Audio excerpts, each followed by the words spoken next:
बिस्मिल्लाहिर्रहमानिर्रहीम, अस्सलाम वालेकुम। Welcome to my channel. आज मैं बना रही हूँ बीफ बिरयानी की रेसिपी और ये बहुत ही मज़े की और चटपटी सी बिरयानी बनेगी।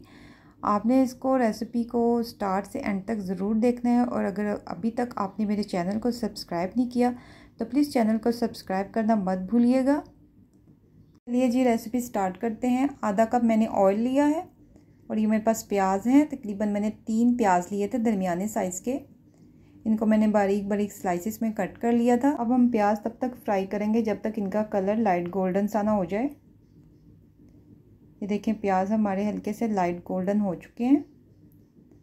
अब इसके अंदर मैं कुछ साबुत गरम मसाला डाल रही हूँ। 3-4 मेरे पास लौंग है, 2 बड़ी इलायचियाँ और 1 मैंने बादियान का फूल लिया है, 2 तेज़पात लिए हैं और 2 दालचीनी की स्टिक्स। अब इसको हम थोड़ा सा फ्राई करेंगे गरम मसाले को इसके अंदर।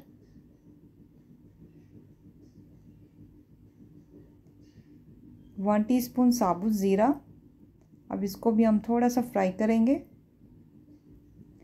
ये देखिए, प्याज जो है हमारे गोल्डन हो चुके हैं। अब इसके अंदर मैं लहसुन अदरक का पेस्ट ऐड कर रही हूँ।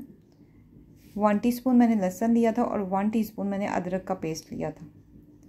अब लहसुन अदरक को डाल के भी हमने थोड़ा सा इसके अंदर फ्राई करना है। 1 से 2 मिनट के लिए हमने लहसुन अदरक को फ्राई करना है।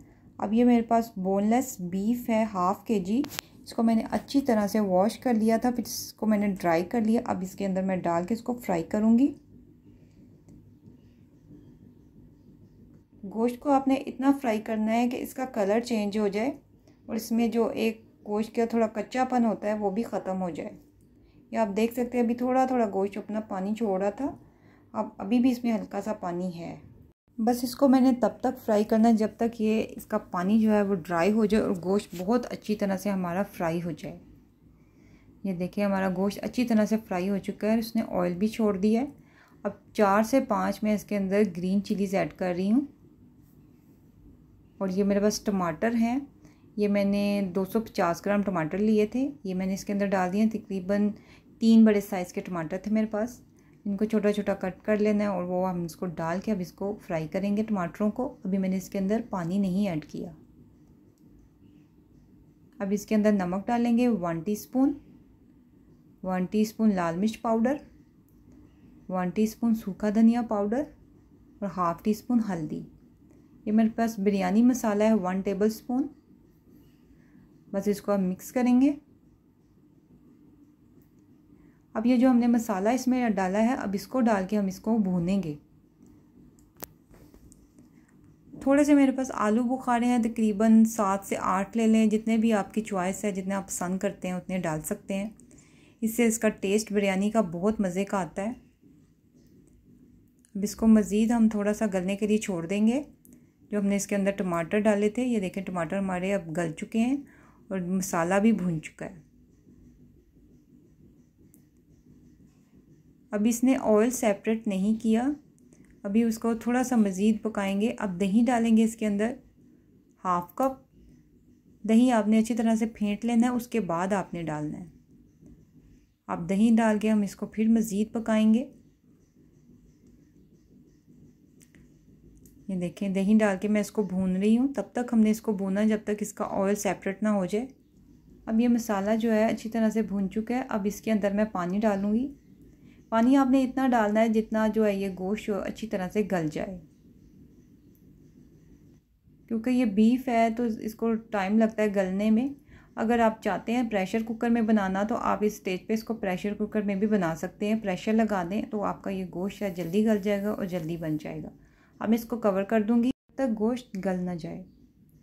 जी, तो ये देखें, गोश्त जो है हमारा गल चुका है और पानी भी ड्राई हो चुका है काफ़ी हद तक। थोड़ा सा अब इसके अंदर पानी है बस। अब इसके अंदर मैं धनिया और पुदीना डाल रही हूँ फ्रेश। तकरीबन 4 टेबलस्पून मैंने धनिए के लिए थे और 4 टेबलस्पून ही मैंने पुदीने के लिए थे। इससे इसकी खुशबू बहुत अच्छी आती है और टेस्ट भी बहुत अच्छा आता है।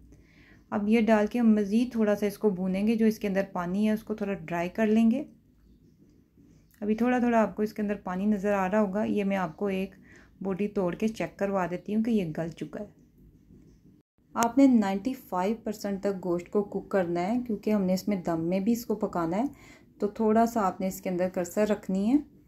बिल्कुल आप बहुत ज़्यादा गला देंगे तो ये घुल जाएगा। अब इसके अंदर मैं 1 नींबू का रस डाल रही हूँ। नींबू का रस आप एंड पे ही डालें तो ज़्यादा बेहतर है। अब इसको हम दम लगाएंगे। दूसरी तरफ मैंने जो है चावल बॉयल करने के लिए रख दिए थे। ये देखें चावल जो है ये हमारे बॉयल हो रहे हैं। अब चावलों को भी आपने कच्चा रखना है, फुल डन नहीं करना। तकरीबन 2 कनी तक आपने रखना है, फुल डन नहीं करना। ये देखें जब आप इसको प्रेस करेंगे तो ये देखें अभी चावल थोड़ा सा प्रेस हो रहा है, लेकिन इसके अंदर अभी कनी है। अब इसके ऊपर हम डाल देंगे चावलों को। मैंने स्ट्रेन कर लिया था। अच्छा, स्ट्रेन करने के बाद आपने चावल थोड़ी देर के लिए छोड़ देने हैं, ताकि जो उसका पानी है वो अच्छी तरह से ड्रेन आउट हो जाए। अब ये तमाम चावल जो है मैं उसके ऊपर फैला रही हूँ, गोश्त के ऊपर ही मैं इसकी तह लगा रही हूँ। लास्ट में हम इसके अंदर फूड कलर डालेंगे येलो, थोड़ा सा धनिया और पुदीना डालेंगे खुशबू के लिए, और कुछ लीमू के स्लाइसिस। अब हम इसको लीमू के स्लाइसिस डाल के इसको दम पे रख देंगे 10 मिनट के लिए। चावलों को दम लगाते हुए आप तवा नीचे ज़रूर रखा करें, उससे चावलों का रिज़ल्ट बहुत अच्छा आता है।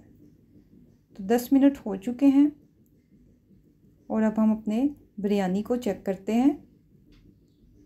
ये देखिए अल्हम्दुलिल्लाह हमारी बिरयानी कितनी अच्छी रेडी हो चुकी है और ये ज़रा भी नीचे नहीं लगती। अगर आप इसको तवे के बगैर दम लगाएंगे तो जो नीचे मसाला है वो लग सकता है, बिरयानी के चावल लग सकते हैं, क्योंकि तवे का जो आंच होती है वो ज़रा तेज़ होती है। जी ये है हमारी बीफ बिरयानी की फ़ाइनल लुक, और ये बहुत मज़े की चटपटी बिरयानी बनती है। तो आपने इसको ट्राई करना है और कमेंट्स करके ज़रूर बताना है कि आपको कैसी लगी। और अगर अभी तक आप मेरे चैनल पर न्यू हैं तो प्लीज़ चैनल को सब्सक्राइब करना मत भूलिएगा।